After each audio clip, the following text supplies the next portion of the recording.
ಅಂತಾನೆ ಹೇಳ್ರಿ ಸರ್ ಇದು ನಮ್ಮ ಗ್ರಾಮದ ಕೊಂಡಬ ಗುಡಿ ಇದೆ ಸರ್. ಮಾಂದ್ರ ನದಿ ಸುಮಾರು ಇಲ್ಲಿಂದ 3 ಕಿಲೋಮೀಟರ್ ದೂರ ಇದೆ ಸರ್. 3 ಕಿಲೋಮೀಟರ್ ದೂರಿಂದ ಬ್ಯಾಕ್ ವಾಟರ್ ಬಂದು ನಮ್ಮ ಊರಾಗ ಹೋಗಿದೆ.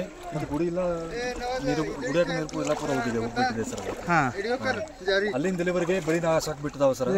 ಸುಮಾರು 500 ಎಕರೆಗಿಂತ ಹೆಚ್ಚಿಗೆ ನಮ್ಮ ಗ್ರಾಮದ ಭೂಮಿ ಇವತ್ತಿನ ಪೂರ ನೀರಲ್ಲಿದೆ ಸರ್. ನಿಮಗೆ ಕಾಣಿಸ್ಬೋದು ಎಲ್ಲ. ಅದು ಕಬ್ಬಿದೆ, ಜೋಳ ಇದೆ, ಇದು ಬೇರೆ ಬೇರೆ ಸೋಯಾಬೀನ್ ಇದೆ, ಎಲ್ಲ ಬೆಳೆಗಳು ಮುಳುಗಿತಾವ ಸರ್. ಎಲ್ಲ ಇಷ್ಟು ಎಲ್ಲ ನುಕ್ಸಾನ ಆಗಿದೆ ಸರ್. ನಮ್ಮ ಪ್ರತಿ ಪೂಜೆ ಪುನಸ್ಕಾರ ಎಲ್ಲ ನಡೀತಿದ್ರೆ ದಿನನಿತ್ಯವಾಗಿ ಇಲ್ಲಿ ಪೂಜೆ ಆಗುತ್ತೆ ಸರ್.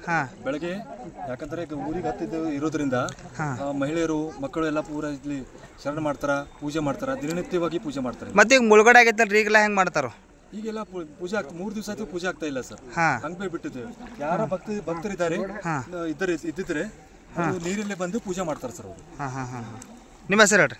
ನನ್ನ ಹೆಸರು ಪ್ರವೀಣ್ ಕಾರ್ಬಾರಿ.